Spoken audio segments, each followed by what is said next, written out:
ہمارے رب العالمین آیت نمبر 13 میں سورہ نساء میں فرماتے ہیں فَإِن كَانُوا أَكْثَرَ مِن ذَلِكَ فَهُمْ شُرَكَاءُ فِي الثُّلُثِ مِن بَعْدِ وَصِيَّةٍ يُوصَى بِهَا أَوْ دَيْنٍ غَيْرَ مُضَارٍّ وَصِيَّةً مِّنَ اللَّهِ واللہ علیم حلیم۔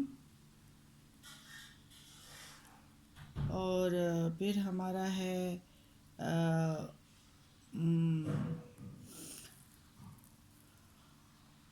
13 تلک حدود اللہ ومن یطیع اللہ ورسولہ یدخلہ جنات تجری من تحتها الانہار خالدین فیہا وذالک الفوز العظیم۔ نمبر 14 ومن یعص اللہ ورسولہ ویتعد حدودہ یدخلہ نارا خالدا فیہا ولہ عذاب مہین۔ اور یہ اللہ کی مقررہ حدیں ہیں، اور جو کوئی اللہ کے حکم پر چلے اور اس کے رسول کے لیے اس سے وہ جنتوں میں داخل کرے گا جن کے نیچے نہریں بہتی ہیں، اور وہ ان میں ہمیشہ رہیں گے، اور یہی بڑی کامیابی ہے۔ اور جو کوئی اللہ اور اس کے رسول کی نافرمانی کرے گا، اس کے حدود سے نکل جائے گا، اسے آگ میں ڈالا جائے گا اور وہ ہمیشہ اس میں رہے گا، اور اس کے لیے ذلت والا عذاب ہے۔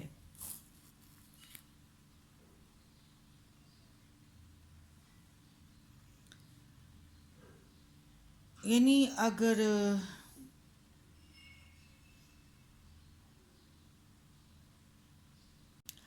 آہانی بھائی یا بہن ایک سے زیادہ ہو تو ان سب کو میراث کے مال میں سے 1/3 ملے گا، تاہم وصیت کا پورا کرنا اور قرض کا ادا کرنا سب سے پہلے عمل میں لایا جائے گا۔ وصیت میں دوسروں کو نقصان نہ پہنچایا گیا ہو۔ اس نقصان کی 2 صورتیں، ایک یہ کہ 1/3 سے زیادہ کی وصیت ہو، دوسرے یہ کہ جس وارث کو میراث سے حصہ ملے گا اس کے لیے بھی وصیت کی گئی ہو۔ دونوں صورتیں درست نہیں، صرف اس صورت میں درست ہے جب تمام وارث انہیں قبول کر لیں۔ اس بات کا اندیشہ تھا اس وقت یعنی ادھر کہ وارث میت کا قرضہ اور وصیت ادا کرنے سے پہلے ہی مال تقسیم نہ کرے۔ اس سے میراث کے ساتھ بار بار قرضے اور وصیت کا حکم بیان کیا گیا ہے۔ رکوع کے آغاز سے یہاں تک جو میراث بیان فرمائی گئی ہیں وہ 5 ہیں: بیٹا، بیٹی، ماں، باپ، خاوند اور بیوی اور اخ یعنی بھائی بہن، اور ان 5 کو حصہ دار کہتے ہیں۔ ان کو میراث کو بیان فرما کر تاکید کے طور پر یہ فرما دیا ہے کہ یہ اللہ کا حکم ہے، اس کی تعمیل ضروری ہے، اور اللہ کو معلوم ہے کہ کس نے اطاعت کی اور کس نے نافرمانی، کس نے تقسیم میراث، وصیت، قرضے کی ادائیگی میں انصاف کیا۔ ان حصہ داروں کے علاوہ ایک دوسرے قسم کے وارث بھی ہیں جنہیں عصبہ کہتے ہیں۔ ان کا حصہ کسی نسبت سے مقرر نہیں بلکہ اصل حصہ داروں کو دینے کے بعد جو باقی بچے گا وہی انہیں ملے گا۔ مثلاً اگر کسی کو عصبہ ہو اور اصل حصہ داروں میں سے کوئی نہ ہو تو اس کا تمام مال عصبہ کو ہی ملے گا۔ اگر دونوں موجود ہو تو اصل حصہ دار کو دے گا، جو بچے گا وہ عصبہ کو دیا جائے گا، اور اگر کچھ نہ بچا ہو تو اسے کچھ نہیں ملے گا۔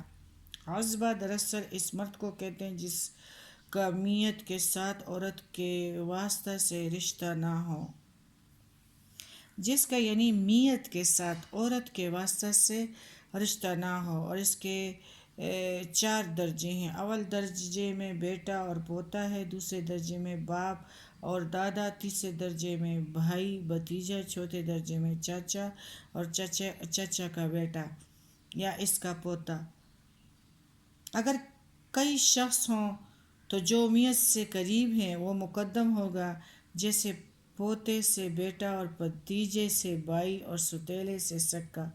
ان چاروں کے علاوہ اولاد میں اور بھائیوں میں مردوں کے ساتھ عورت بھی عصبہ ہوتی ہے۔ حدود اللہ اللہ کی حد کا واحد حد ہے۔ جو حد کسی چیز کے ختم ہو جانے کی جگہ کو کہتے ہیں، یعنی آخری کنارہ اور وہ لکیر جس کے آگے نہیں جا سکتے۔ حدود اللہ سے مراد اللہ کے مقرر کیے ہوئے وہ اصول و ضوابط اور وہ پابندیاں ہیں جنہیں توڑنے اور جن سے آگے بڑھنے کی اجازت نہیں ہے، مثلاً کھانے پینے کی پابندیاں، میراث کے مقرر کیے ہوئے حصے وغیرہ۔ یتعدی نکل جائے، تعدی عدوانہ بھی اس مادے سے نکلے ہیں۔ اس کے معنی ہے مقررہ حد سے آگے نکل جانا اور پابندیوں کو توڑ کر احکام الہی کی نافرمانی کرنا۔ اللہ نے تعداد ازواج اور یتیموں کے بارے میں مفصل ہدایات دیے ہیں، پھر وصیت اور میراث کے احکام اور مقررہ حصوں سے وضاحت کی ہے۔ ان سب کے بعد ارشاد ہوتا ہے کہ جنت کی ابدی نعمتیں اور دنیا کی کامیابیاں ان کے لیے ہیں، یعنی آخرت اور دنیا کی کامیابیاں ایسے لوگوں کے لیے ہیں جو اللہ اور اس کے رسول کی اطاعت کریں گے، اور جو لوگ ان مقررہ ضوابط کو نہ مانیں گے اور حد سے بڑھیں گے اور وراثت کو وَتَأْكُلُونَ التُّرَاثَ أَكْلًا لَمًّا وَتُحِبُّونَ الْمَالَ حُبًّا جَمًّا، یہ کریں گے تو وہ جہنم میں جائیں گے اور رسوا کن عذاب میں گرفتار ہوں گے۔